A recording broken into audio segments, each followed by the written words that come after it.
we saw how Shankaracharya ties up everything, knits everything, the plurality into unity of consciousness.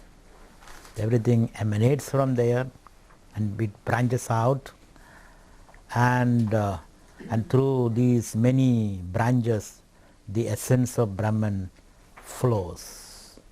There is not even a minuscule speck of matter or existence which is devoid of this intelligence and bliss of Brahman.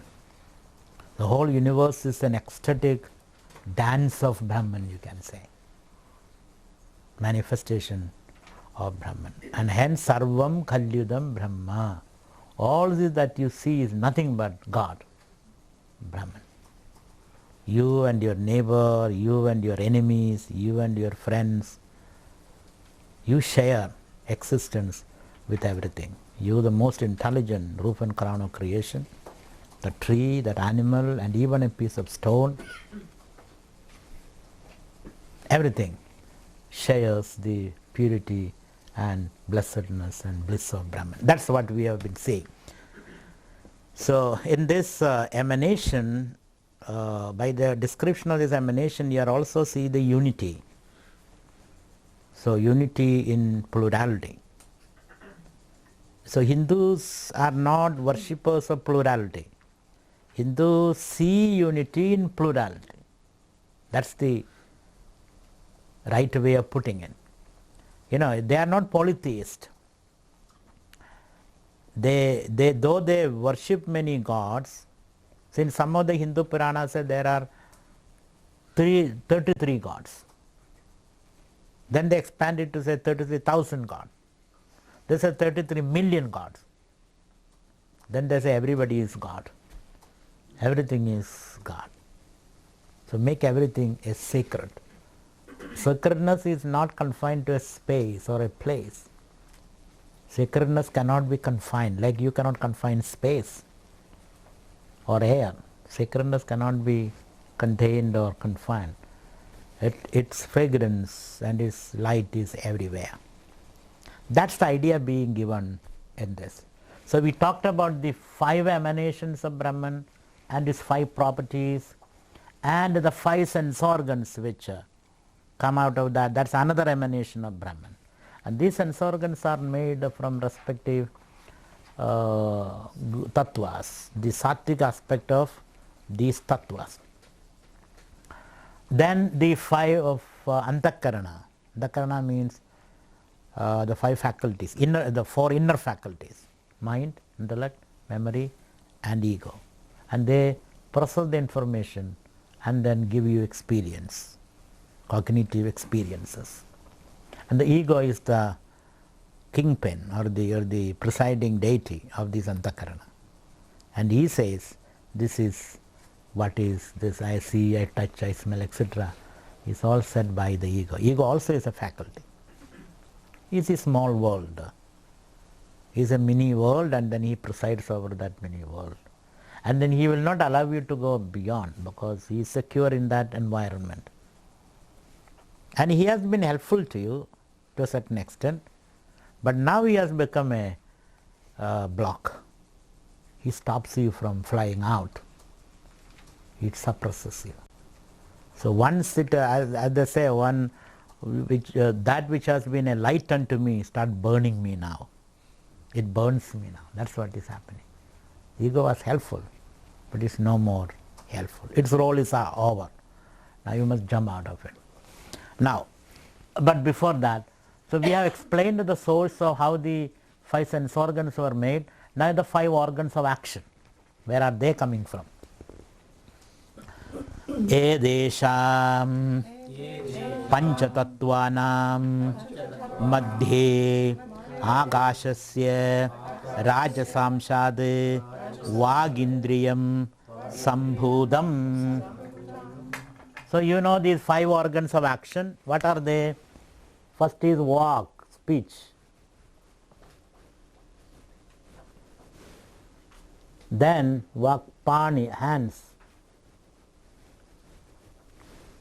Then comes leg. Then comes excretory organs. Then comes reproductive organ, the genital. So where are they made from? Edesham, of these Panchatattvanam, these 5 elements, Madhye, from that, Agashasya, of the Agasha, Rajasamshad. So we say Agasha has got these 3 energies. Of the Rajas, the Rajasamsha. From this, speech is made. Rajasamshat, Vagindriyam Sambodham. Vag means the speech. The speech organ is made from the Rajas aspect of space, Akash. That is why you are able to produce the sound, because Akasha's property is sound. So you hear the sound through the ears. The ear is made of the Sattva aspect, and you can produce the sound through the speech organ. So speech organ is made of the Rajas aspect. So ear and the speech organ are connected with the Akasha and dealing with the sound. The whole world is explained now, because there is no world other than sound, or other than touch, other than color. So we are trying to explain the whole phenomena of experience. So from Rajas aspect of Akasha was made the speech organ, and so that you are able to produce sound. All kind of sounds are produced by it. Not only human beings, animals make sound, water makes sound, fire makes sound. Fire also makes sound.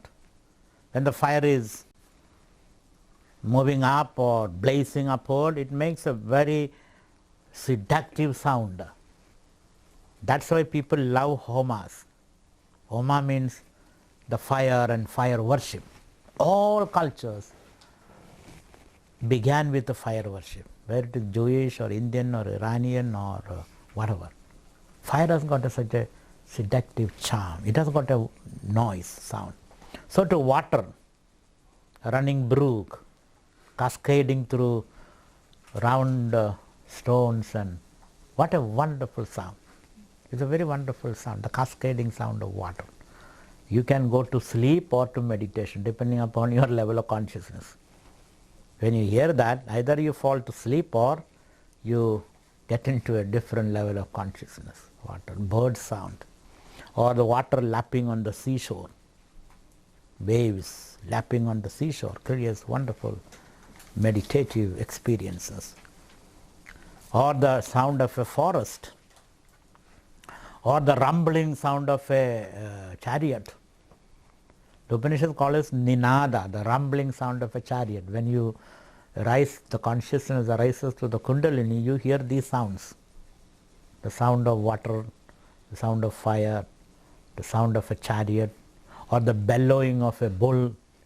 There is another sound that you hear as your energy is awakened.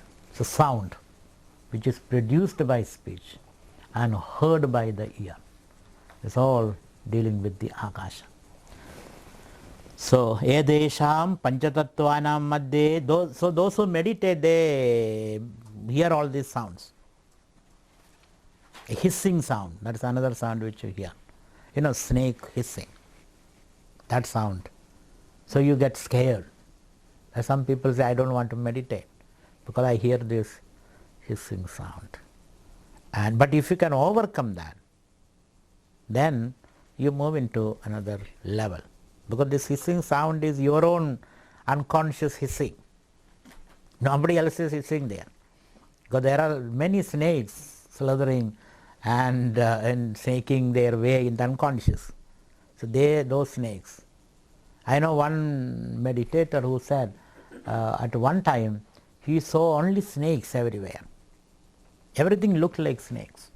You know, these snakes with the forked tongue is and it is very scary in the meditation. Or you see forest fire everywhere. Or you see water everywhere. Meditation. In the meditation, water everywhere, but not a drop to drink, of course. It's not, you cannot drink that water. It is only an experience. Or storms, stormy nights in meditation. You feel very much uprooted and upset. And these are all in your own unconscious. They are all manifesting. And these kind of sounds, rumbling, bellowing sounds. And then comes the land of peace, of light and all that. The storm is over, the flood is receded, and the chariot has come its end, and the snakes are all withdrawn, and then you come to the land of peace. Then you say, I have arrived. That's how it goes. Why I don't say all this? Because you will start imagining in meditation. Generally this will not be said. These are secrets. You may experience it in a different way, or you will start imagining. But that imagining is not enough. It should by itself happen. When you start ascending, the spirit start ascending, then these kind of storms happen in the, because you are moving into a different level. It's like a mother leaving home. All the children will cry. Mother says, I had enough. Enough is enough. I am leaving. I am going to go to my home. Children will cry. Husband will cry. If you go, what will I do? Servants will cry. Dogs will cry. Everywhere. It is all crying and crying because you are living in search of your abode. That's the spiritualist experience. So the sound, the speech. And then Vagindriyam Sambodham. Vayoho Rajasamshad Panindriyam Sambodham. And from the rajas of Vayu, air, Pani, the hands are the faculty of hand, faculty of lifting, throwing, all these faculties. This hand is only an instrument. This hand itself cannot function. Even if that hand goes and you put another metallic hand, still you can lift, because that faculty is there. The faculty of lifting and throwing, etc., grabbing, etc., which is represented by the hand, is made from the rajas aspect of air. Rajas aspect of air. Panindriyam Sambodham. So we already seen the presiding deity of hands are Indra. We have seen it later, earlier. The presiding deity of speech is fire, Agni. That is already said. But now we are talking the source, the material with which the hands are made. So hands are made from the rajas aspect of air. So that hands are used in touch also. You know, the one way of experiencing is touch. And that's the most intimate way of experiencing, not looking. If you look food, it doesn't satisfy you. You have to touch it. If you look at the baby, it's not enough. You have to touch the baby. Touching is, stroking is very important. If you look at a plant, it's not enough. You have to touch the plant so that it will grow. Touching is a more intimate way of expressing unity than just looking. So touch is rajas aspect of the rajas aspect of akasha. From air comes the hands, and then pani. Pani means the hands. Indriya means organ of action. Sambodham means is formed or made. One he rajasamshad padendriyam sambodham. So to the rajas of one knee, fire.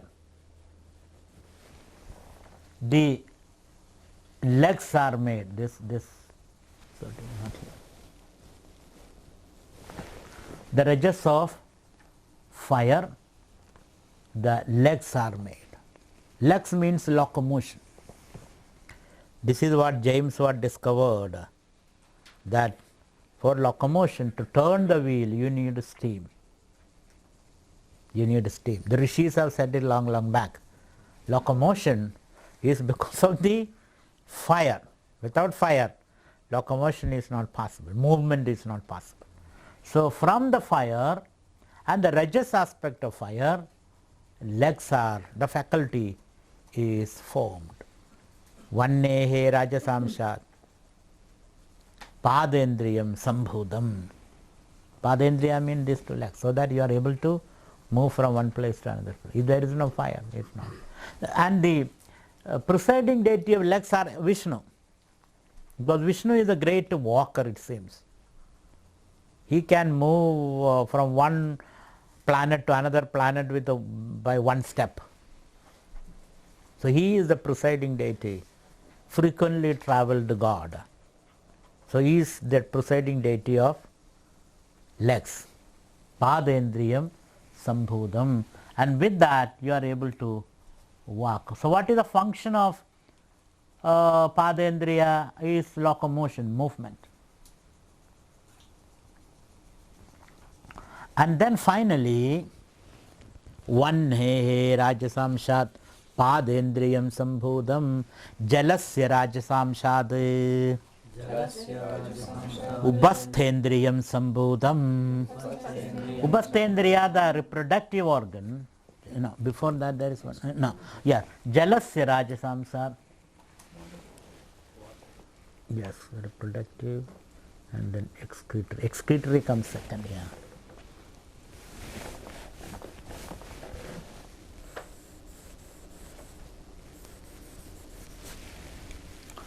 Here it is reproductive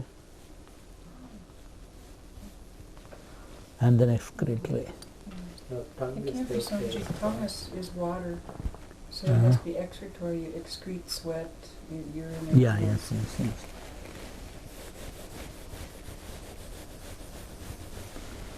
Jalasya rajamshat upasthendriyam prithivya rajamshat gudendriyam. Okay. So tongue is the upastha. Upastha, no, here it is the production only. And here it is excretory.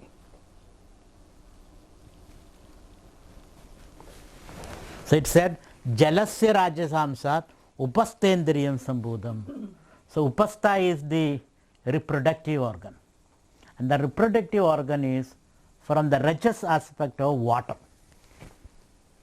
Rajas aspect of water. That's how the reproductive function requires water, because water is the expression of life. So from the rajas aspect of water is made the genital or the reproductive organ. So the tongue and the reproductive organ both come from water,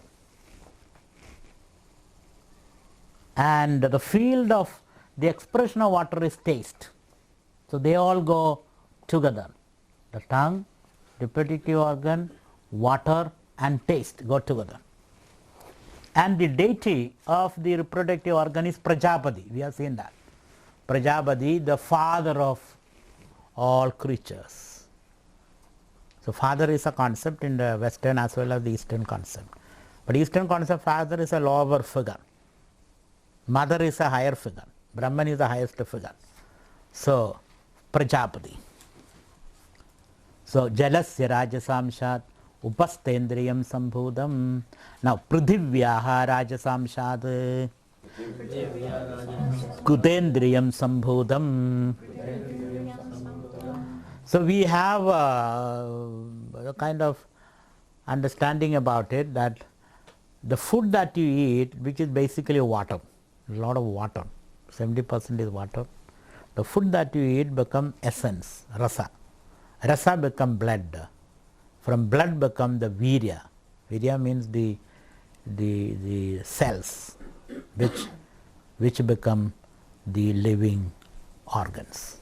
So all these are made up of water. If there is no water, reproductive function or the taste of the tongue are not possible. Now finally, prithivyaha rajasamshat. Once more. Gudendriyam sambodham. So guda means the excretory organs. And that comes from the earth, he says. Prithivyaha rajasamshat gudendriyam sambodham. Guda means the excretory. So what you excrete is similar to the earth, because minerals and the earth and become manure for the earth. So excretory organs are made from the rajas aspect of the earth principle. And then the earth principle ruled the field of fragrance. And the nose is used for experiencing fragrance. So you have accounted for all the organs of action, all the organs of perception. They are emanation of Brahman, God. And their functions and their fields, etc., are said. Edesham samashti rajasamshad pancha pranaha sambodhaha. So if you remember, I don't expect you to remember, but if you remember, the subtle body was made up of 17 parts. What are the 17 parts? 5 organs of action, 5 organs of perception was accounted for now. 5 pranas, the pranas are not accounted. Where do this prana come from? He says, samashti rajasamshad. Prana is made up of the rajasamsha of all these elements put together is your physiological body and their function. That's the rajas aspect. So we accounted for the 5 organs of action, 5 organs of perception, and pancha pranas, 5 physiological functions, which is made up of the rajas aspect of all the 5 elements. Now what remains, which is not accounted for? Can anybody guess? Any intelligent guess? Now buddhi, mind and buddhi also accounted for the sattvic aspect of all the elements. Now what remains unaccounted for? The tamasic aspect of these elements and the stula sharira. Stula sharira is not accounted for, and tamas also is not. So there is some connection between tamas and stula sharira. In modern science, you know the basis of the world is an atom. I think that's how they draw it. Nobody has seen an atom, but they draw it like this. So here the basis of the world is trigunas. And triguna means sattva, rajas and tamas. That is triguna. You have separated sattva, and which become the organs of perception and the mind. You have separated rajas, which becomes the organs of action and the pancha pranas. Now what remains is the tamas. As in science, the neuter, the proton and neutron has no charge, but it has got a mass. And when the tamas is separated, it divides, it exhibits a tendency of division. Separated tamas has to divide. So we have tamas from all these: tamas of akasha, tamas of air, tamas of fire, tamas of water, and tamas of earth. And this tamasic principle start dividing. The akasha tamas divides. First it self divides into 2, like an amoeba, it divides. It cannot just hold together. It holds together because of its association with sattva and rajas. By itself, it starts dividing. Not only divides, it recombines, it combines with other elements. So that process is called pentameration or panchikaranam. Pentameration. And this word may not mean much to you. Pentameration or panchikarana, it is said. The division and combination. It has been given in your book.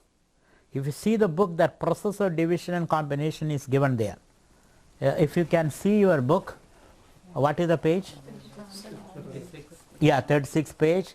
The first column is the undivided tamas element. You know, the white circle, undivided tamasic element. So 5 of them: tamas of space, tamas of air, tamas of fire, tamas of water and earth. Do you see that? What's the page? 55. 56 page. You find the first column, the separated tamas, but as one unit. Then it shows its tendency to divide. Second column, that division appears, a tendency to divide, that dividing. Tamasic people always divide, cause, fight and divide. Tamasic people always goes into small divisions. They cannot hold together, because tamasas is a mass, it has to divide. So the third level is, it has been one division, one half remains in itself, by itself. The other half, that white half, again start dividing. That divides into 4 equal parts. Do you see that? 4 equal parts. So in the first, second, third, fourth column, you find one half of tamas remaining itself and the other half dividing into 4. Then the fifth column, you find the one half combining with the 1/8 part of each other element. Can you conceive that? So you find in the new compound, a new compound is formed. In the new compound, what you find is half of Akasha, tamas of Akasha, and the other half constituted of 1/8 from each other element. So new compound will have half of Akasha, 1/8 of air, 1/8 of fire, 1/8 of water and 1/8 of earth. Since you are not going to make this compound, we don't have to worry much about it. Understand? Otherwise we may wonder, how you said, how are we going to make it? We don't have to worry. It's God's job. It is only said that just to tell you how the tamas works, functions. So you have a new element, a brand new element called compounded element, not pure element. Because tamas in its purity cannot exist. It has to divide and recombine. A new compound is made, and the new compound is compounded element or Panchikrita Mahabhuta. That's the word is. Panchikrita pentamerated compound. New compound. And in the new compound you find Akasha. It's that new compound also is called Akasha, Vayu, Agni, Tamas of Akasha, because there is a predominantly one part is Akasha, then the other part is made up of other elements. Therefore you have a compounded element which is called Mahabhuta. So it is that compound which makes up your body. Your body is pure tamas, compounded pure tamas. That's why once you feel sleepy, you will just drop there wherever you are. Body has to rest. Unless somebody moves you, the body will not move. Either the willing or a wishing, or somebody has to push you. As Newton said, an object in rest will remain at rest unless some other force is applied. It will remain at rest. Some force is to be applied.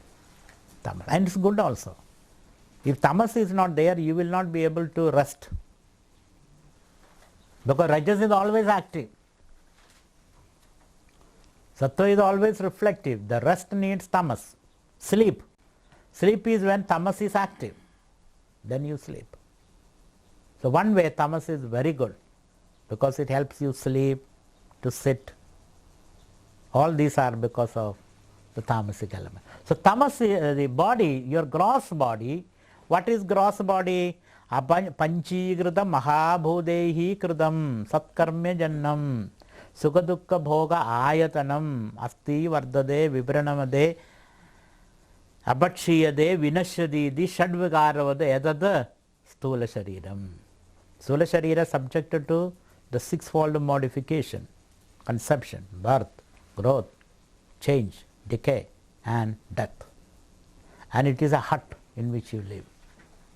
So that stula sharira, gross body, is made up of the tamasic aspect of these five elements. So all these five elements go into the makeup of the soul. Not only your body, the body outside, the tree, the stones, everything is made up of the tamasic aspect of these five elements. So that is why these objects cannot see, they can only be. You can see those objects because you have sattva in you, you have got rajas in you, you can move toward those objects. Because of the working of rajas and sattva, cognition is possible, motion is possible. But that does not mean these objects have no tamas or rajas or sattva at all. The tree is also moving a little. Stone, if you give a push, it moves a little.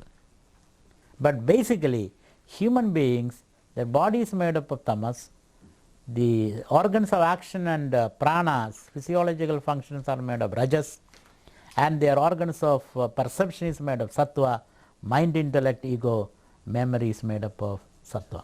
So we have counted for everything now. This is how we connect. Everything is stitched up now.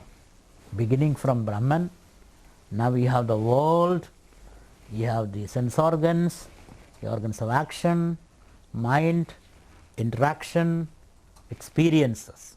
Finally, you sit there and experience. Now when all these instruments are ready, then it is said the Brahman manifests, these are all emanations of Brahman. Now you have what is called a physico-psycho complex, PHY, isn't it? Physico-psycho, meaning the body-mind complex. Body-mind complex is ready. When the body-mind complex is ready, it said the Brahman express in this body-mind complex. Brahman reflects in the body-mind complex. Brahman expresses through. Something like you build a house and then you come into the house to live there. Similarly, when the body-mind complex is ready, which are emanations of Brahman, now Brahman, second emanation. What is the second emanation, second manifestation? This Brahman gets reflected in the psychic complex. And then the psychic complex becomes alive with the presence of Brahman. And then the psychic complex associated with the physical complex. So the Brahman expresses in the psychic complex and the mind becomes alive, and then that mind associates with the body. So the body-mind complex reflecting Brahman become the individual. That's how the individuality arises. Otherwise there is no individuality, there is only a mass of instruments and all that. Like a computer, there is a computer. The computer to function, somebody should sit behind the computer, isn't it? I am yet to see a computer who can function by itself. You can operate a computer. So to operate this very complex machinery, you need a presence of Brahman. So from that standpoint, Brahman is the one who through you listens to this talk. Brahman is the one through the speaker makes this talk. That's the Brahman become the speaker as well as the listener. When I slap somebody, Brahman is through my hand slaps him, and Brahman through his face receives the slap. That is why the slapper and the slapped, both are Brahman. It is a little difficult to comprehend, but that is the truth. So there is a story about the Ramakrishna monks. One monk was beaten up by somebody. Then the disciples came, lifted him and put him in the hospital and massaged him and brought him to consciousness. When he came into consciousness, the disciple asked, Guruji, do you recognize us? All his dear disciples. Yes, yes, yes. The hand which tortured me is now nursing me, he says. It's the same hand which tortured me there on the street. It is the same power now nursing me here in the hospital. So he has that vision. It is the same power which acts. Electricity. If electricity comes through the bulb, it is light, isn't it? If electricity comes through the heater, it is heat. If electricity goes through you, the light is gone. Shock. Same electricity. It can bless you and curse you. That's why Christ said, God forgive them. God forgive. Because he sees the same hand in the perpetrators of the crime and the victims of the crime. Both are the same Brahman functioning through it. So Brahman reflected in the individual psycho-physical complex become the individual, the person, and the personalities. Brahman expresses through you, become you, me, become me, somebody else, that's somebody. So if you are a wise man, when you look at another person, you see only Brahman. You only see God. You only see the same truth. He may play different roles, but his reality is the same. So the same Brahman expressing through all the cosmic forces, he becomes Ishvara, he says. So Ishvara is Brahman expressing through the total manifestation. And Jiva, Jiva means the individual, is Brahman expressing through a individual manifestation. When Brahman expresses through total manifestation, he becomes the controller of the world. When Brahman expresses through one individual manifestation, he becomes controlled by Ishvara or the controller. It depends upon your manifestation. Power is the same. When he expresses through the entire cosmos, he becomes the controller. He can take charge. But when he expresses through one limited, he becomes controlled. The only example I can give is an aeroplane. Both the pilot and the passengers go through the same security. Isn't it? Same security. They all look the same. But once the pilot gets into the plane, he sits on the driver's seat. And you and I, strapped into your own seat, you cannot even get up. So when we are strapped into an individual seat, we are controlled by the plane and the pilot. I hope you get that imagery. The same Brahman can become the controller when the whole aeroplane is under his command.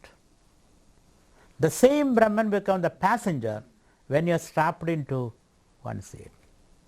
And nowadays, because of terrorists, you cannot even get up. The moment you get up, the air hostess will look at you. What are you up to? You cannot go to a bathroom because bathroom is near the control room. So they are all looking at you. So you have to remain strapped. And the Ishvara controls the whole thing. But if the plane crashes or the plane lands on the airfield, both the pilot and the passengers get out. Isn't it? So once you realize the truth, there is no pilot, there is no passenger. There is no Ishvara, there is no Jiva. That state is called mukti or freedom. So in your evolution, you come to a stage that there is no Ishvara, there is no Jiva. These are all various roles we are playing. That requires a little bit of meditation and contemplation. So when these are said, people get scared. There is no Ishvara also. Then who will control the whole thing? Because we always need a controller. We are used to it. So there is no controller, there is no controlled. Nayam handi na hanyade. That idea comes from that. You are neither the slayer, nor are you the slain. You are neither the slayer, nor are you the slain. You are neither the speaker, nor are you spoken to. You are beyond that. That's called meditation. So, Panchikarana Prakriya is to be understood, by which the entire gross body is made. So that's written here. Let's read that. Edesham Panchatattvanam Tamasamshad Panchikrita Panchatattwani Bhavanti. So, Edesham Panchatattvanam, of these 5 elements, Tamasamshat, of their tamasic aspect, Panchikrita Panchatattwani Bhavanti. You create the Panchatattva, the 5 gross elements, by a process of Panchikarana, pentameration. By process of pentamerated combinations, you create this. Because tamas cannot exist in its pure state. It has to divide and combine. And that process of Panchikarana, I said, I will just read the Sanskrit. The Sanskrit Panchikaranam kathamidi ched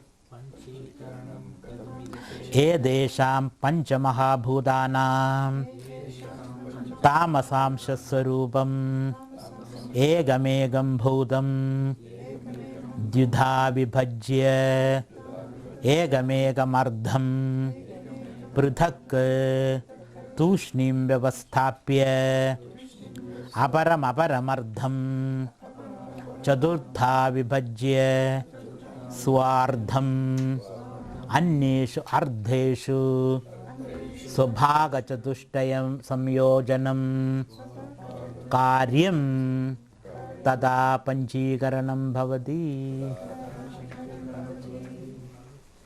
It's something you ask a Japanese, explain to me how you walk. It's very difficult. To explain walking is the most difficult thing, though you do it very easily. How do you explain the process of walking? Walking happens when you fix your left leg on the ground and lift the right leg and then push it forward and then fix the right leg in the forward position, then lift the right leg, then swing it forward. It's very difficult to explain. But if I show you how to walk, it's very easy. Similarly here, in Sanskrit, an explanation of this division and combination. It's in Sanskrit, otherwise it's very simple. What does it say? Panchikaranam kathamidi cheda. If you ask me, Panchikaranam, this process of pentameration, katham, how it happened? What is the procedures involved in Panchikarana? Answer. Edesham panchamahabhudanam, of these 5 elements, tamasamsham, the tamasic aspect, sarubam, that tamasic aspect, egam bhudam dvudha vibhajya. So now it comes the second. If you can see that each element is divided into 2, the tamasic, dvudha vibhajya egam ardham pratak tushnim vyavasthaya, and keep 1 half untouched. 1 half remains untouched, unmodified. And aparam ardham, the other halves, chadurtha vibhajya, divides into 4 equal units again. Then swardham anyeshu ardheshu subhaga chatushtaya samyojanam, and then with that untouched half you add 1/8 of the other 4 elements. So in the new element, how do you express the equation of the new element? Let's say the new akasha, new compounded akasha, new compounded tamasic akasha. You will have half of akasha, 1/8 of vayu plus 1/8 of fire plus 1/8 of water plus 1/8 of what? Earth. That's a new compound. It is with this new compound the body is made and the whole world is made. So that's another emanation of Brahman. It's a very complicated process. Brahman manifests. Now from this we understand everything is Brahman. Sarvam khalu idam Brahma. Another way of putting it, everything is me. You can say all that I see around me, within me, including the seer, is my emanation. Both the subject and object are my emanation. You can say my if you are so enlightened, otherwise you can use the word Brahman. Brahman will not protest. So you can use that word. So this is how tada panchikaranam bhavadi. Thus panchikarana happens. It's all explained in that book. Edebhyaha panchikruta panchamahabhudebhyaha stula shariram bhavadi. So from this edebhya, from this panchikruta panchamahabhudebhya, these compounded elements, stula shariram bhavadi, the gross body is constituted or constructed. Is that clear to you, that panchikarana process? That process of panchikarana, is it clear? By going into it, it will become very clear, because I have already explained it. Now you have to simply give a little attention to it and read it, then it will become very, very clear. So everything is explained. Now we have one side pindanda, the individual. Individual is called pindanda, pinda. It's a unit of existence, pinda, unit. Individual unit, you and I. And then you have the universe, the Brahmanda. Unit and universe, an organism and the whole creation. So you and your world, you are called Pinda or Pindanda, or the world is called Brahmanda. And your world constitutes all these human beings except you. So you are my world, I am your world. So you are there and you are surveying the whole world, and that world is a universe or Brahmanda. That's the word used. Now there is unity between you, the Pinda and the Brahmanda, isn't it? Because on the gross level, your body and my body is made up of the same tamasic elements. On the subtle level, your mind and my mind is made of the same tamasic element. And as far as the reflection of Brahman is concerned, the same Brahman reflects everywhere. So you are nothing but a body-mind complex reflecting the light of Brahman. Something like a TV unit in your house. A TV unit in your house, this broadcast is going on permanently. Electronic vibrations are there everywhere, isn't it? Electrons carrying the sound and the color waves. Electrons are floating everywhere. Everywhere, even now it is there. But we don't see it, because to see it you need an instrument, the TV instrument. And when you tune in the TV, Bush appears on the screen. Understand? And he appears all the TVs all over the world. In India I can get it, here you can get it. Osama bin Laden in his cave he gets it. Everywhere bush is all over. There is no place he is not there. So these Brahman's beams are everywhere. But to express it, to experience it, that receiving set is the body-mind complex. Through that, the Brahman is appearing. So in fact, it is the same Brahman which expresses through all of us. If it is a color TV, there is a better expression. Black and white TV, less better expression.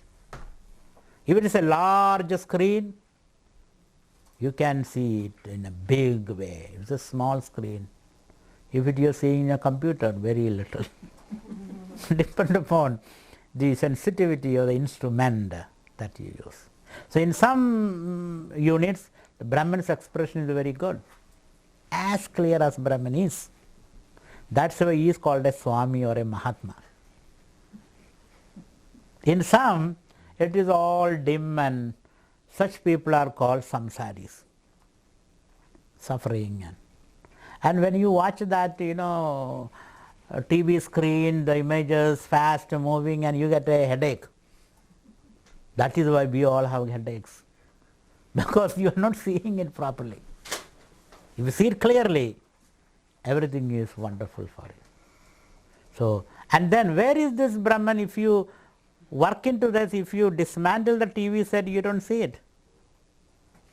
If you dismantle the TV set, you have to go all the way up to the production center, from where the beams are sent. So that reality which expresses through this body-mind unit is actually beyond time-space. That is your truth. So in search of the real bush, where you have to go to the White House. White House means a pure mind. White stands for purity. So go to the White House. And then when you reach the White House, you have to go through many, many obstacles. They will stop you. You cannot go here. So you have to get a permission. Then they will search you all over. Is there any ragadveshas in you? Kama, krodha, anger, jealousy, violence, greed, and selfishness. If these weapons you carry, you will not go there. So they will remove all those from you. And then finally, when you are there sure you are the fit student, you are the fit person, then you get an audience with George Bush, which is Brahman as far as in this context is concerned. So that's the process of reaching this reality. And that is the White House. White House means pure mind. There you, Vaikunta or White House, whatever you say. Vaikunta also is something like White House. You can go and see. You cannot just barge into White House and see the president. You have to go through these processes. Panchikaranam bhavati. So evam, so from this we understand on the physical level you are one with the universe. On the mental level you are one with the universe. And the spiritual level you are one with Brahman. On all these are one with the Brahman. Tell me, sir, where Brahman is not? Brahman is everywhere. Therefore, aham brahmasmi. I am that Brahman. I am God, or I am whatever. That's why evam pindanda pinda brahmandayoho aikyam sambodham. Thus sambodham, thus exist. Sambodha means exist. What? Aikyam, perfect identity, unity between Pinda and Brahmanda, between the microcosm, you, individual unit, and the entire world, universe. They are all one and the same thing. In the ordinary world, a physicist has this vision. He will say this iron, piece of iron, and that piece of wood, and this piece of glass, though it all looks different. From the physicist standpoint, they are all nothing but different combinations of atom. Atom tightly held is iron, atom loosely held is sand, and then little more loosely held is a wood. They are all the atoms arranging themselves in different ways. Physicists have that vision. So apparently there is a difference. But physicists doesn't have the spiritual vision. We have the spiritual vision. So final pursuit is to experience this unity. In spirituality, what is the goal? The goal is to experience this unity in your own consciousness. In your own consciousness, you have to experience this unity. Because most of the time we fail to define the objective in spirituality. Why are you in spirituality? It is not for just one experience. Oh, when I was meditating, I just saw a light. Then what happened to? Then the light fused and then I don't see the light. So it is not one experience that you are seeking. You are seeking the experience of unity in your consciousness. It's not just in the brain, but in your consciousness. Therefore, it cannot be poked. By poking the brain, you don't get that experience. You have to reach the level of consciousness which is beyond the brain to get that experience. So, evam pinda, so you can call yourself a pinda. Pinda means a unit. And the whole universe is Brahma, Brahmanda. This is Pindanda, that is Brahmanda. Pindanda, Brahmanda yoho, aikyam bhavati. There is perfect unity between the wave and the ocean. There is no difference at all. And when this idea comes, there is less violence, there is less irritation. The only way to eliminate violence is to give this vision. Otherwise you will not. You will definitely be non-violent. You cannot be non-violent. You will be violent. So violence can be eliminated lock, stock and barrel completely only when you have this ground, vision of the ground, or look at the world from this ground reality. So evam pindanda or pinda brahmanda yoho. Anda means an egg really. Anda is an egg. So the individual is presented as an egg. All units look like egg, like an atom, isn't it? Egg. Little elliptical, of course. Or the sun like an egg. Earth like an egg. So the whole universe is supposedly a rounded egg. It is round. And this concept was there from the very beginning in Indian mind. Things are round. That's why Indians say things are all come back. Round means you are allowed to come back from your starter. That's how you understand as round, isn't it? From where you started, you come back. So Indian viewpoint is Hindu vision of the universe is cyclical. It goes round and round, not linear, because it is round. Everything is round. Solar system is round, a structure of an atom is round, and your own system, you individual is a pinda, a round anda, and the globe also is an anda. So what we have seen finally is the world that you see and the mind sense organ apparatus through which you see the world, and the consciousness, conditioned consciousness, which experiences the world as something other than itself. All these are emanation of Brahman, the pure consciousness, which is our essential nature. So objects in the outside world, we have already seen they are made up of the compounded elements, 5 compounded elements. The tamasic aspect of all these elements, going through a process of pentameration, become the building blocks of the material world and the body.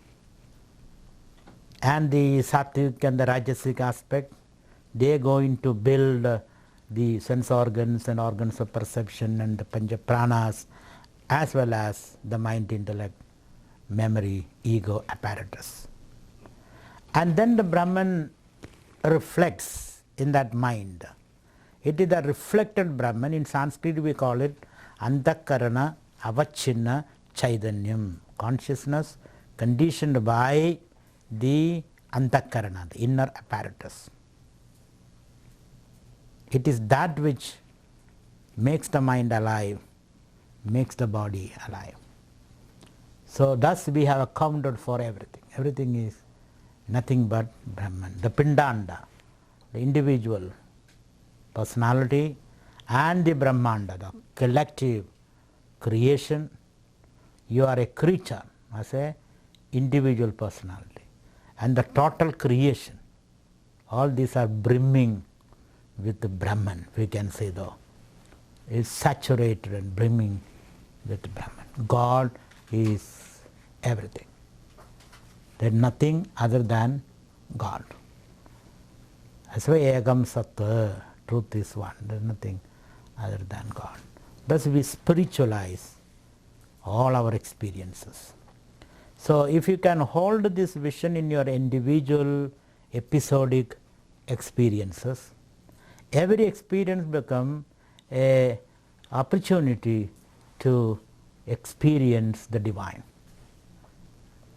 Even the effort of walking, holding, speaking, thinking, feeling, and encountering the world, all these experiences are occasion for you to see the face or the bliss of Brahman. That's what we call samadhi.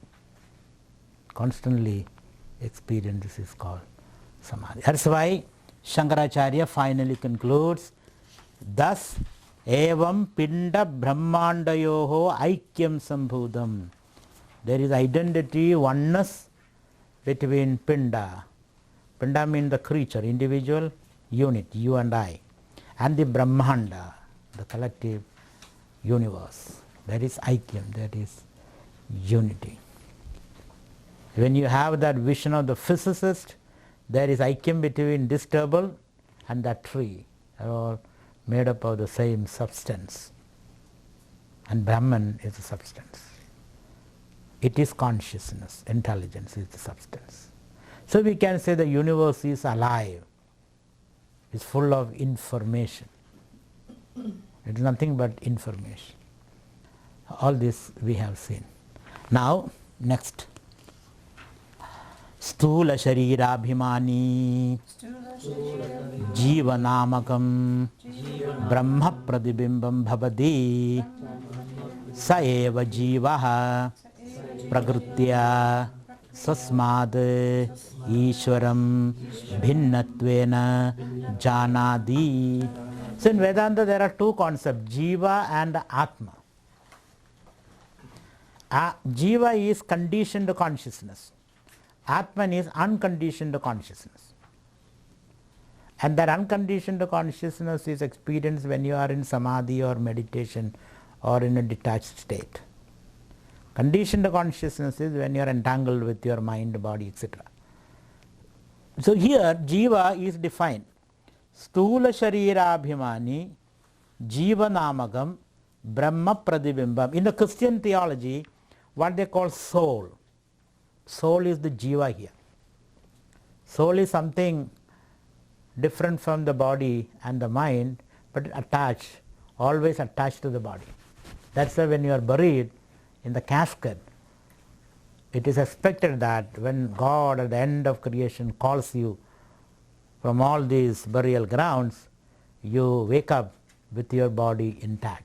Body, mind, soul intact. Is the Christian concept. And beyond that, in the Vedantic concept, beyond the soul is the Atman. Atman is the source of everything. You can call it Brahman also. So soul is only a reflected Atman or reflected Brahman. And the quality of the reflection depends upon the quality of the body-mind. Obviously. Because the quality of my reflection depends upon the quality of the reflecting surface, medium. So depending upon your body-mind, more sattva, more tamas, more rajas, depending upon the influence of sattva, rajas, tamas, the quality of your soul. But your real soul, your real Atman is untouched by all this. There is a leap of insight. Up to the soul one can understand, beyond it's little difficult. So here is said Jiva is defined as Brahma Pratibimbam Jiva. Jiva means the individual soul is nothing but Pratibimba, reflection of Brahman. You can substitute the word Brahman with Atman also, Atman Brahman. Jiva Pratibimbam Bhavati. Pratibimba means a reflection. Like when you see in a mirror, your reflection. The mirror is broken, your reflection will be broken. But are you broken? No, you are not broken. But at this point you don't know it because you have not seen your real face. Once you see your real face or the Atman, the reflection don't matter. So when the body is sick, your reflection is sick. But are you sick? No. I am not talking about S-I-K-H sick. This is the illness. You are not as sick because the body is sick. Your mind is depressed. Your reflection is depressed. Are you depressed? No. You are the one who sees the reflection and enjoys the reflection. You are the one who sees the reflection illness, but you are not ill. You are always well. So when you know that you are always well, you can invoke that wellness under all circumstances. So Jiva is Nama Brahma Pratibimbam Bhavati, is a reflection of Brahman in the body-mind surface. Body frames the mind and mind is very subtle. There the Brahman is reflected. You are seeing only the reflection of your face. Jiva Nama Brahma Pratibimbam, that word is there. Brahma Pratibimbam Bhavati, Jiva Namagam, that is called Jiva. And is Tula Sharira Abhimani. And this reflected consciousness, Abhimani, identifies with the body. Takes himself to be the body. He forgets its true nature. And all the properties of the reflecting medium is superimposed upon itself. And then you say this reflection is me. That's what is happening. They say the Sardarji went to he was traveling, Sardarji with all beard and then turban and all that, he was traveling in the train and he goes to the bathroom in a hurry, but immediately came back. So 2-3 times when he did that, then his wife asked, wife is a co-passenger, why are you coming back? There is another Sardarji sitting there in the bathroom. So she said, but there is no other Sardarji in this compartment. How did he find? Is he permanently sitting there? I think so. Then she thought, went there. There is no Sardarji, it is his own reflection there in the mirror. He looks into the mirror and he sees another Sardarji and he thinks this is another Sardarji. It's not another, you yourself. Similarly, we look into the mirror of our mind and say that reflection is me. It is not you. It is only a mere sheer shadow of you. But that discrimination is not there. We are always identifying with it. When there was a time when we did not know the property of a mirror, and those days there was a lot of confusion. People will pick up the shining pieces of stone, look into it and see something there. Then they think some spirit is sitting there, something is sitting there. A lot of confusion. Now we know It is only my own reflection. The onlooker's reflection is there. The reflection is not me, but we identify with that. So Jiva is nothing but Brahman reflected in the Antakarana, and then you identify with the Sthula Sharira. So now you say, I am this physical body. The Jiva says, I am the physical body. So Sthula Sharira Abhimani Jiva Namakam Brahma Pratibimbam Bhavati. Sa eva Jiva. He is the Jiva. So your present personality is nothing but the body, the mind, and the reflection of Brahman in the mind, which makes the mind alive and the body also alive. That is your present condition. Your original nature, that Brahman is your original nature, is not understood, but that is your original nature. So how do you define Jiva? Jiva is unit person, microcosm. That is the Jiva. The Jiva is Brahman plus gross, subtle, and the causal body. Brahman reflected in the subtle, gross and causal body, identifying with this is Jiva. That's your Jivatvam now. Brahman reflected in the gross, subtle, and the causal body, and then identify with this, become the Jiva. And what is Ishvara? Ishvara is Brahman identified with the total gross body, subtle and causal bodies. So the total, subtle, gross, causal bodies are called Maya. So when Brahman expresses through the total cosmos, he becomes Ishvara. So Ishvara's definition, Jiva's definition, creature and creator. So the Semitic concept of God comes only up to here, Ishvara. Brahman manifesting through the total gross bodies. And when Brahman manifests through total gross bodies, he becomes omniscient, omnipotent, and omnipresent in a definition of God. Omniscient, omnipotent, and omnipresent. When it manifests through the individual gross causal bodies, little knowing, less pervasive, and less powerful. God is all knowing, all powerful, and all pervasive. Omniscient, omnipotent, omnipresent. What about Jiva? He knows only little. Kinjitnya, Kinjit Vyabhi, Kinjit Shaktiman. He knows little, he pervades little, and his Vyabhitvam, perversion, is little, and then his powers are little. Isn't it? You and I have little power, small power, limited power. Therefore, it said ego is ignorant, ajnani. Ego is because his knowledge is very limited. God is all-knowing, sarvajnaha, sarvashaktiman, sarvavyapi.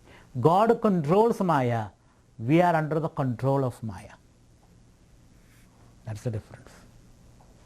And all this ignorance put together become God's knowledge. You know, little knowledge yours, little knowledge mine, all this put together.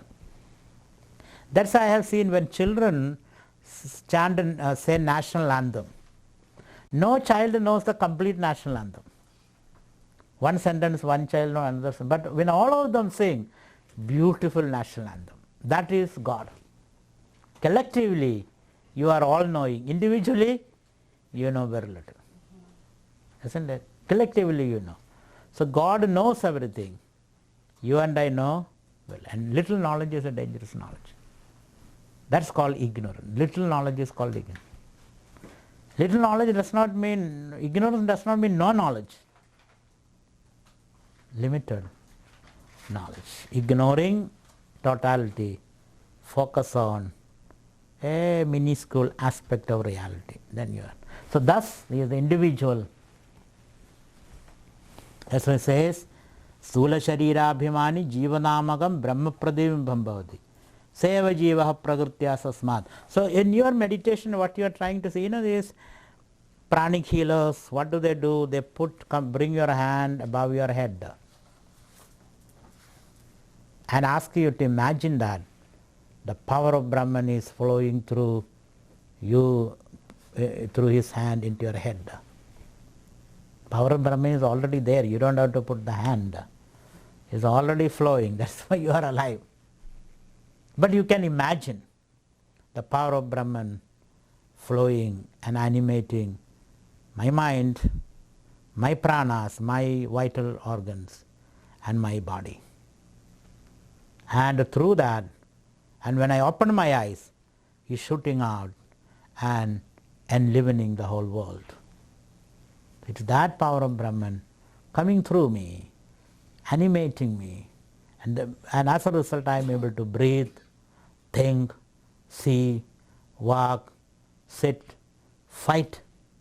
Fighting also is because of that power of Brahman only. All this you can keep imagining. And as an imagination, you get a glimpse of the truth. Otherwise, try to reflect on these words. So the Jiva. So too Ishvara. Ishvara is the Brahman manifested through the entire cosmos. Because when the sun rises, it's a huge phenomena. That also is a power of Brahman manifested. That's why every day we wake up and say, Bhur Bhuvasubha Tasya Vidurvarenyam Bhargo Devasya Dhimahi Dhiyo Yo Naf Prachodayat. Because when you look at yourself, you are a tiny creature. But when this huge mass of energy every day going up and sailing across the sky and illuminating the whole world, that is a wonderful expression of Brahman. Therefore you say, oh Brahman, nourish me and energize me and bless me. That's the meaning of Gayatri. Or Brahman, which is manifested through the sun, nourish me, energize me and bless me. And I meditate on you. So sun can become.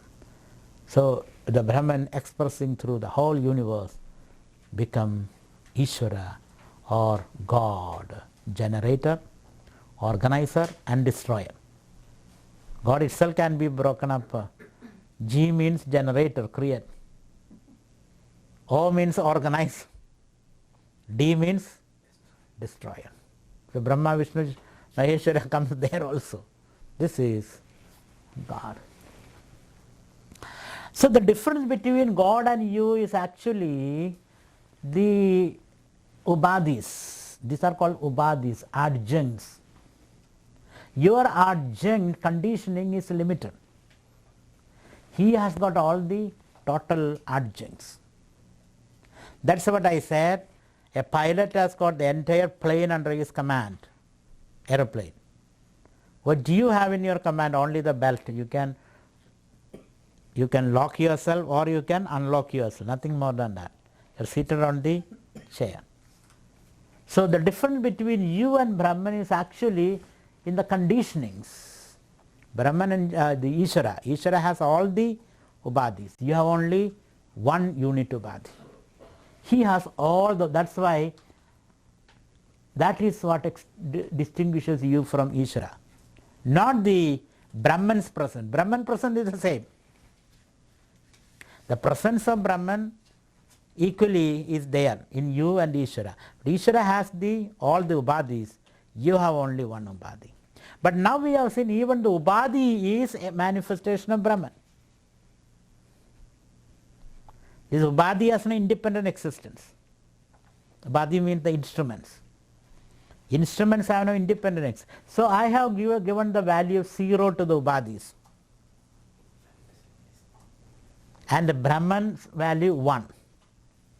So therefore you, mathematically I can explain, you, the individual is 1 plus 0. 1 plus 0. 0 means what? This ubadhi has no independent existence. It has got a value when it is united with a number 1. Ishvara means 1 plus 0 plus 0 plus 0 plus 0 to the power of n. Now, if you add so many zeros, what happens ultimately? 0 plus 0 plus 0 plus 0 is 1. 0 only. So therefore, 1 plus 1 is equal to 1 plus 1 plus 1 plus 1 plus to the power of n. Therefore, ultimately you and God are one. Aham Brahma Asmi. I am Brahma Asmi. This equal sign is Asmi.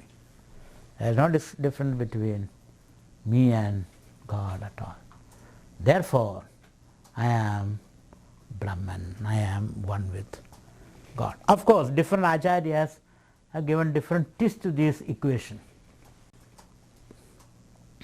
Some acharyas say, since you live most of the time on the body level, when you say I am one with the Brahman, means you are subjected to the dictates of Brahman. You are only a servant of Brahman physically. Whenever you are on the physical level, consider yourself as a servant of Brahman. God. Consider me as a servant of God. When you are on the mental level, you are a partner of Brahman. Because he creates the world, you create your own small world. You are a partner of Brahman. And when you go to the higher level, you are one with Brahman. But ultimately, you are one with Brahman.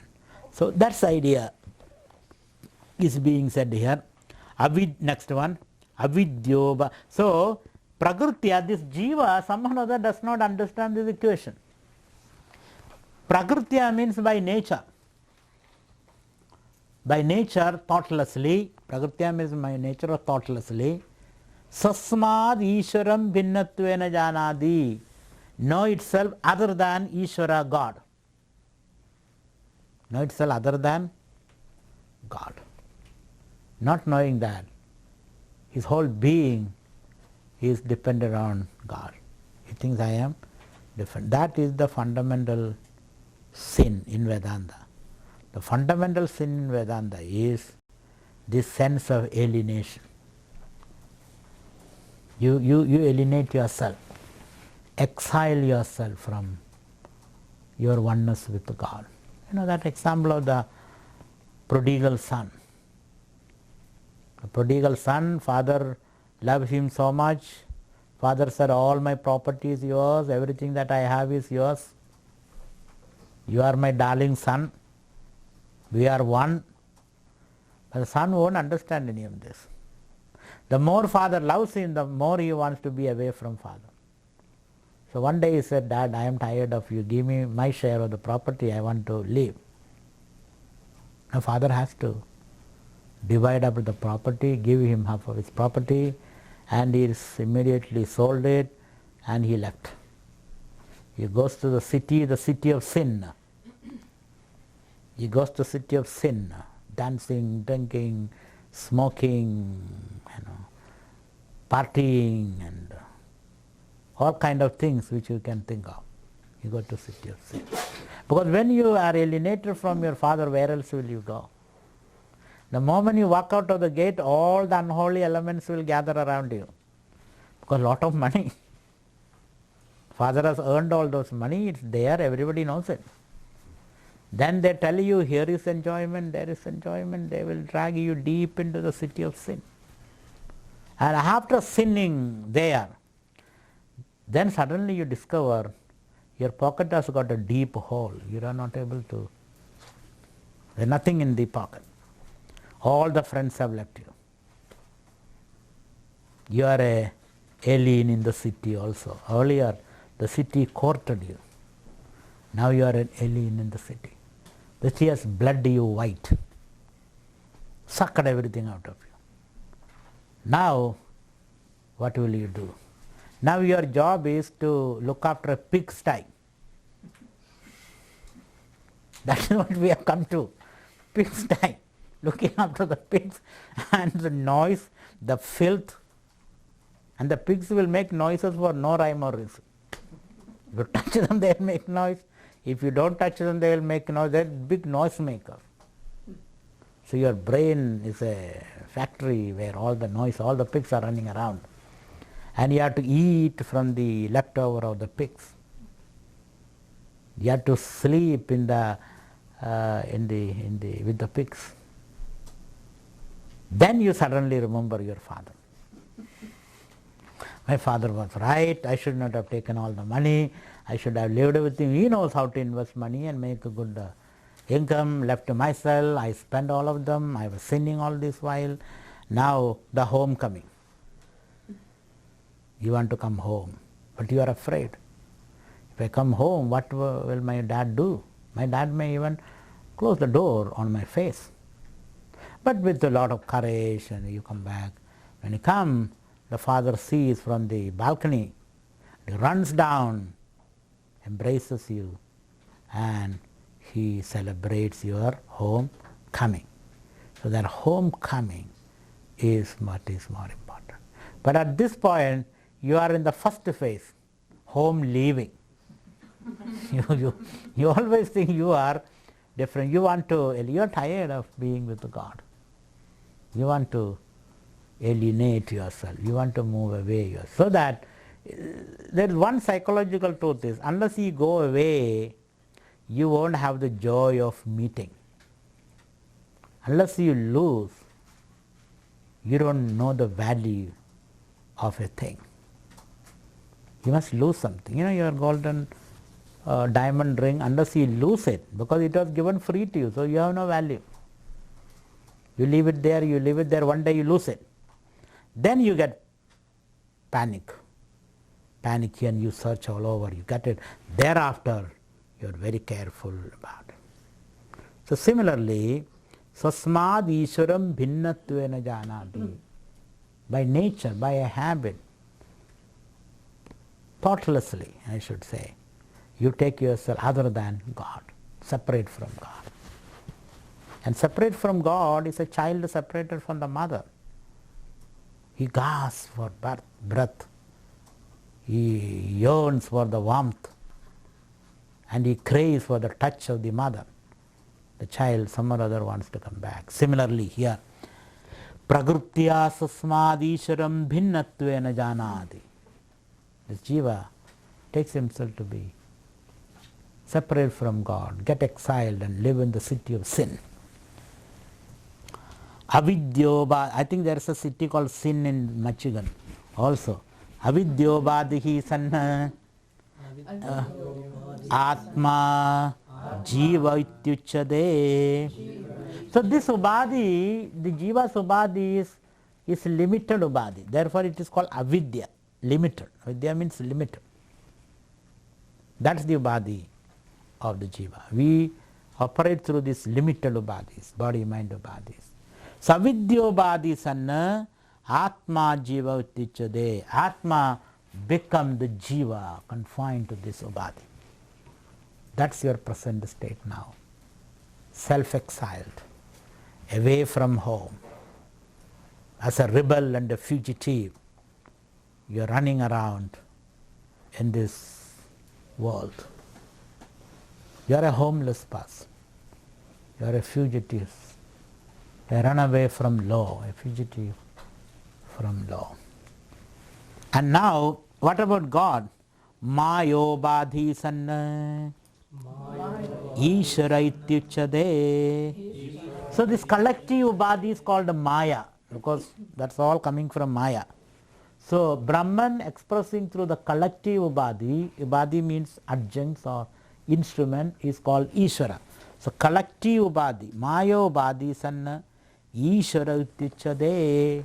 Brahman become Ishvara, the creator, because Maya have got these three powers: creation power, sustenance power and destruction power, expressed through Brahma, Vishnu and Shiva. So that way, here is Ishvara and Jiva. Shankara somewhere else gives an example of a servant and a master. The difference between the servant and the king and the Sipahi. Sipahi means a ordinary foot soldier. The difference between a king and a foot soldier, what is the difference? Only uniform difference. King has got this wonderful uniform, very heavy, and Sipahi have got another type of uniform. If you remove the uniform, both look the same. In fact, the Sipahi will look better. There is no difference between the foot soldier and the king except the difference in the uniform. If the same uniform the foot soldier wear and sit there, people will accept him as the king. And the same king wear the foot soldier's uniform, he will accept. So it is only a difference in uniform.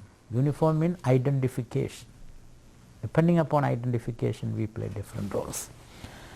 So Mayobadi Sanna Ishara Uttichade, continuing Evam Ubadhi Bhedade Jiveshwara Bheda Drishtihi Yavat Paryantam Tishtadi Tavat Paryantam Janma Maranadi Rupa Samsaraha Na Nivartade.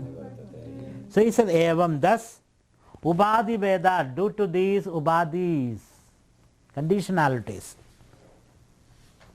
because of the conditionalities, differences in the conditionalities, what you do, Jiva Ishvara Bheda Drishti, you think you are the Jiva and there is the Ishvara. Always there is a duality, dichotomy, conflict. And then the conflict of authority. I don't submit to the will of God. You know, whenever there is an authority figure comes, you are opposed. He is not an authority, you are one and the same. So this conflict comes.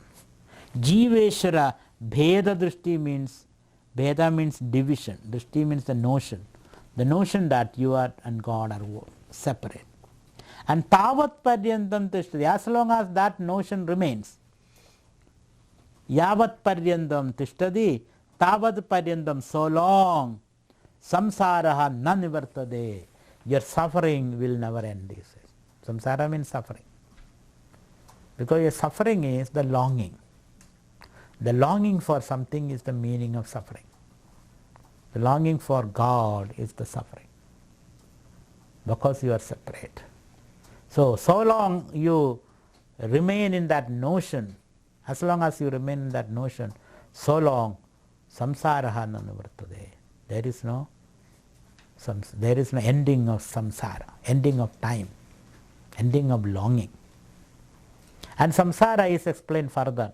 Janma marana dukkha samsara. Janma means birth, marana means death. So you'll keep going through this passage of birth and death. Birth and death means identification and deciding. You identify with something for some time, then move away from that. So when you associate something, there is great joy, birth. Then you dissociate from that, death. So birth and death is not simply disintegration of the body or the formation of the body. Birth and death means every moment we are going through that. We are touched with the new things, detached from the old things, then this way we are moving from pillar to post, from idea to idea, etc. So Janma Marana. So ultimate need is to go out of this wheel of birth and death. That's the power of now, living in the present. The power of now means get out of the wheel of this Janma Marana and move into the hub of the wheel. If you live on the periphery, you will keep on going and get crushed under the wheel of time. When you move to the periphery, there is no, the power of now is experienced by you. So Janma Marana. So initially, though we may think of going back into the corridor of time and forward into the corridor of time, regress into the past and the many past lives and progress into the future lives, all those things we may do just as an entertainment. But finally we know this enough is enough, because this is all a long drama we are playing out. It's a game we are playing. Let me out of this wheel, and then you are abiding in, then you are in the living in the now. So everything is a now experience for you. There is no past or future, there is no time or thought. It is all in the now. Because past comes, again you are tired, you move back. Then the time experience, then boredom, Boredom is because of this. And we all are perennially bored because constantly living in time. So we start living in the present.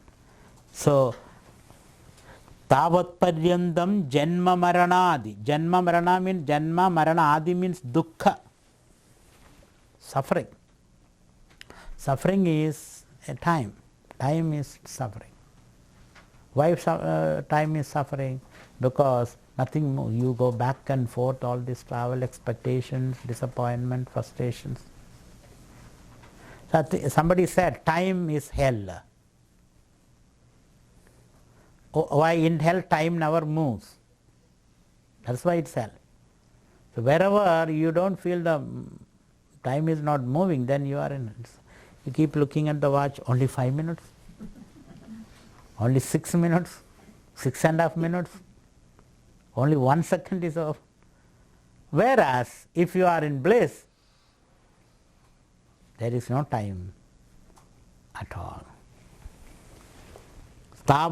So same unit of time is experienced differently by different people, same unit of time. Janma Maranadi Rupa Samsara. So ultimate need is to get out of this transport, going and coming. The repetition, boredom of doing the same thing again and again and again and again. Shankara in a very beautiful verse in Bhajagovinda,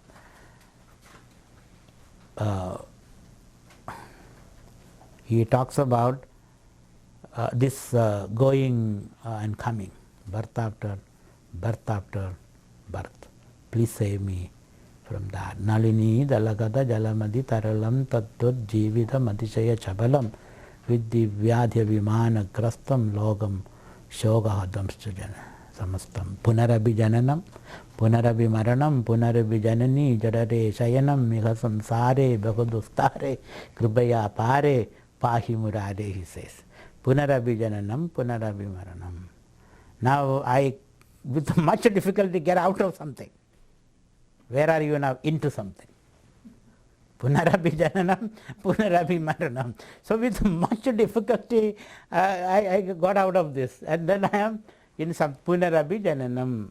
Then immediately I get fed up with it. Then moving to punarabi janani jadare shayanam iha samsare bakudustare kribaya pare.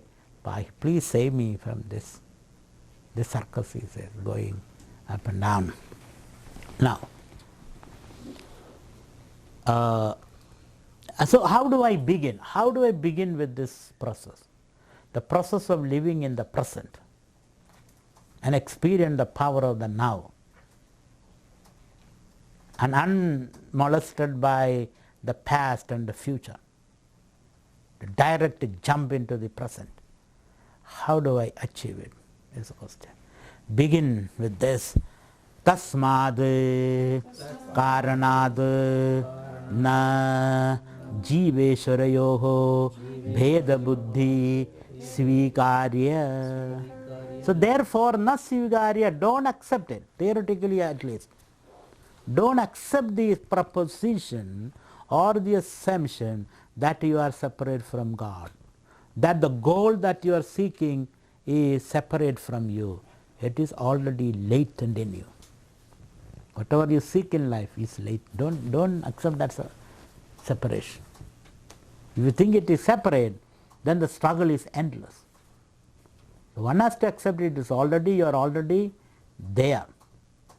But I don't realize it. Wake up. You are already there. Why don't you realize it? You are sleeping. Therefore, wake up. When you wake up, that's called enlightenment. Enlightenment is realizing this fact, the truth, that I am already arrived. Sometimes you go to, let us say, it happened to me, I was traveling by train from Philadelphia to Washington. In the process, I slept a little. Train reached Washington, everybody got off. I am the only person sitting there. So there is a guard coming, and I was asking him, has it reached Washington? I am asking. He says, Swami, you are in Washington.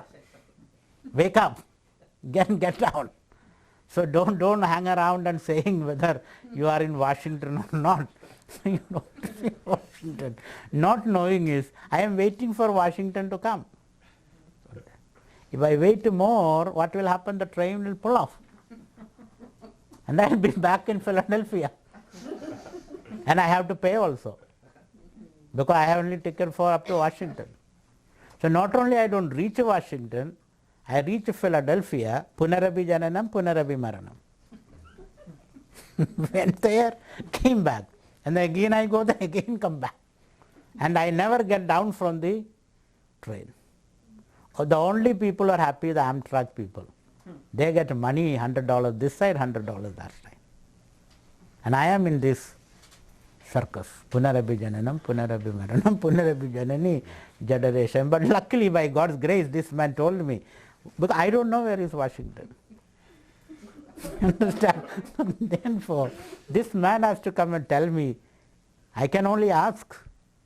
And if I continue to sleep, nobody may notice me also. They think it's a new passenger has come in the train. Pulls back. Reach there, then I realize I have to go to Washington anyway. So from here, again I come back. By the time I come back, there is no need. My appointment time is over. Then I decide to go back. No point. My appointment is over. Now if I get down, nobody will be there to receive me. And my program also is over. So I cancel the program. I come back. When I come back, there is nobody to receive me there also because they never expect me back. I will real fix. Punarabi Jalanam, Punarabi Maranam, Punarabi Janani, Jadade Shayanam. So wake up. So when you wake up, you realize you are where you want to be. The power of now means that I am already there. So, Tasmat Karanad, therefore, because of these reasons, Jivesharayoho Bheda Buddhi Nasvigarya, he says. Na Jivesharayoho Bheda Buddhi Svigarya. Don't even theoretically accept that proposition that you are different from God or you are different from Brahman and you are different from those great values that you are seeking. It's already latent in you. You have to only make it patent, make it manifest. So just as the future tree is not away from the seed doesn't have to worry. The tree is already in the seed. You don't have to bring flowers and fruits from outside and put in the tree. It's already there. You have to only activate, remove the obstacles. When you remove the obstacles, hurdles, it automatically manifests, which is the meaning of education anyway. Education means removing the hurdles, isn't it? And letting the true nature manifest. That's the meaning of education. That's the meaning of sadhana. To remove the hurdles and recapture your original nature. So, tasmat karanat jive. So, you should never accept somebody is suffering and miserable. Don't accept that he is really suffering. If you accept that he is really suffering, then you don't have the power to heal him. You don't have the power because you already accepted that he is a sufferer. So, never ever accept that he is really suffering. He is only pretending. Whether psychological suffering or a physical suffering, he is only pretending. Maybe that's the reason Ramana Maharshi never answers to any of his questions. People will come and why I am suffering, why I have this problem, why God has put me in all this wailing and crying. Maharshi will just keep quiet. That technique modern psychologists also have learned. They'll put you on the couch and ask you, speak. And this man speaks and speaks, the other man grunt and then. And 1 hour of monologue you make lying on the couch. Of course you have to pay for that. $90 have to be paid for that 1 hour session. Because you don't, they simply allow you. Ramana Maharshi also does that thing. You go on. And when you go on speaking, you will find the rationality of what you are saying. First you say I am suffering because of that person. Then when you keep on saying it's not because of that person, some other person, this way you keep on, finally you understand there is no reason for you to suffer. It is only your own make-believe suffering. There is no real. So let's never accept, that's the meaning of Nasyigarya. Never accept you are a limited worm or a miserable person. Never accept that proposition. Always keep your spirit high and you are one with God. Never ever. Because once you accept it, then the whole tragedy begins. If you don't accept it, then it may look a little, some people say you are ruthless, you have no compassion, you have no humanity, you are very withdrawn and distant. These are the complaints to such people. I don't think that is true, because unless I heal myself and I have a vision, I cannot heal the other person. Because if you say the other man is suffering, what you are saying that basically suffering is basic nature to human being. That means you also are a sufferer. So unless you break out of this mode of thinking, you will not be able to heal yourself, neither yourself or the other. Maybe that's why Christ said, first remove the plank from your eyes before you attempt to remove the mote, the dust from the other man's eye. First is self-healing, then the healing of others. How do you gain the self-healing? By this process, by not accepting these divisions and conflicts. Jiveshariyoho bheda buddhi nasyikarya. Continuing. Nanu sahankarasya kinjijnasya jivasya nirahankarasya sarvajnasya Ishwarasya tattvamasidi mahavakyad katham abeda buddhihi syad ubhayoho viruddha dharma akrandatvad. Now, the listener, he won't accept this suggestion that you don't suffer. The listener won't accept it. Swami, you don't know, you are not married, you have no children, all your needs are taken care of, therefore you say there is no suffering. When you move into the actual world, you know this is full of suffering. When you sit in a cave, you can say, I am God. But when you go to downtown, then you know you are not God. You are blessed with good mind and sense organs and body and good digestion, you say you are God. When you have a simple problem, a boil on your body or on your knee or a feet, then you realize how miserable you are. So people have doubts. People won't accept it, that you are the source of happiness, you are one with God, you are Brahman. Nobody is going to, because it goes against their experience, against their ordinary experience. And we all are prisoners of experiences, creatures of experience. Any experience can disturb you. Any experience can devastate you. So therefore the question, how can you say that I am one with God? How can I say I am this ground of everything? How can you say my consciousness is untrammeled by anything? How can you say that? Because visually I see all this. And nowadays, because of the tricks of the camera, you can take any picture of me. See, the Swami can be put in a very bad light. Take one picture from there, put it, mix it and say Swami is doing this. Similarly, in your mind, you put these experiences, process it, put in this, that way and then say, this is it. You have no way of knowing the truth.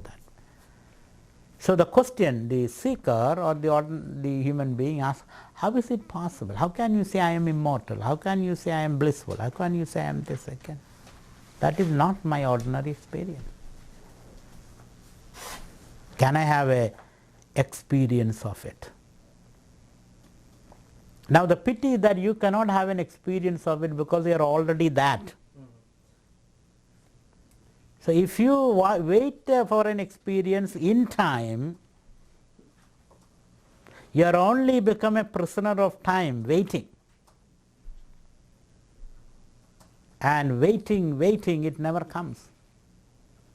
A whole life, I saw a drama, 2-3 people waiting permanently. The father is waiting for his dead son. The wife is waiting for the dead husband. And the child is waiting for the lost father. And the postman is waiting for a letter, though he is distributing letters to everybody. Waiting, never comes. So here he says, let us put an end to waiting. Let's put an end to this craving, greed for new experience, because you are already that. I think once you realize that, it all happens. Otherwise, you will get an experience, toy with it, tired of it, throw it away. So your backyard is full of old experiences. That has not saved you at all. So experience means something which happens in time. Therefore, you just give up that. It's an insight again. Suddenly, an insight comes. Enough is enough. Experience is experience means an event means time, a time means you are displaced from your original nature. And hence, but the ego asks the question, Nanu sahangarasya kinjitnyasya jivasya, I am a jiva who is ahangari means an ego. You see, there is no, you may not protest when I say you are God, but you will definitely protest if I say your neighbor is God. See, I am God, it is nice to hear, though I don't believe in it, but it's nice. I congratulate you. I offer you a cup of coffee because you called me. But in the same breath you say my neighbor also is God. That I cannot accept. I can sacrifice my godhood because I don't want him to be God. I know him pretty well. And he knows you also. So therefore you cancel each other's godhood. This is how the world has become desacralized. There is no more, because we cancel each other's divinity and try to convince each other we are not. So my question is that I am a kinjitnya, I know very little, kinjitnya. Then what else? Ahangar, sahangaras. And egoistic means doership. I suffer from doership. I know that I am doing, I am the doer. And you say I am not the doer, I don't accept that. You are kidding, you don't know. How can you say I am not the doer? I am sweating and toiling and you say I am not the doer. I just cannot. Ahangara means the doership. And knowledge, limited knowledge. And with that limited knowledge I am suffering. And you say, I am none of this. Ahangarasya kinjitnyasya jivasya. Nirahangarasya, God has no doership. That is one definition of God. He does everything but has no doership. Chadurvarnyam maya sustam gunakarma vibhagashaha tasya kartaram abhimam viddhi akartaram avyayam. I am the doer, I am the creator, but I have no doership. Ordinary you and I do nothing, but we have the doership. Doing what we do is very little. But you think the whole world is run by you. You know, like these little house lizards moving on the roof, it thinks it is supporting the whole roof. And two house lizards are discussing, you know, I am supporting this roof. Then the other house lizard says, don't you know I have come from the other roof.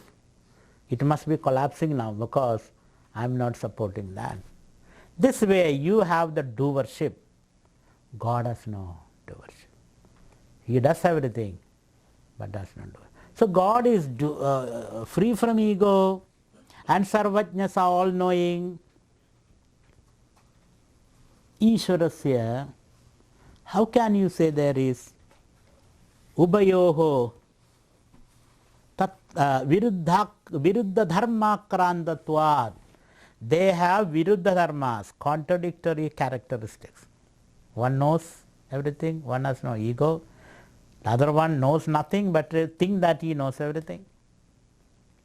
How can you say they are the same? They are the one.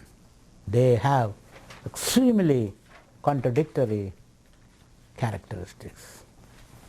And then, this is my perception, but what you say, then I give you the benefit of doubt. No, I don't say that what I say is true, but this is my honest objection or opinion. I don't say that what I am saying is right. I wish I could believe what you say. I wish that there is no difference between me and God. I wish, but that is not my experience. And what you say is, what do you mean the Guru? I am not talking, you are saying, the Guru says, what does he say? Tattvamasi mahavakyad abheda buddhi. The Guru says there is abheda, total oneness between God and you. And for that he used a mahavakya. Mahavakya means a great blasting statement.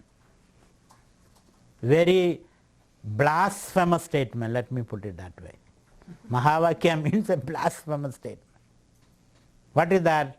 You are God. Tada tum asi. I think it is blasphemy. I think I must put you on the stake. I must burn you on the stake because you are making this blasphemous, unbelievable statements that you are God. How do I understand this is the question. How can I understand this statement? I wish I could understand that, but my brain refuses to understand it. Could you please explain to me once more? Once more. Can you go over it once more so that I can understand? Because as long as I am away from God, I am like a child separated from my mother.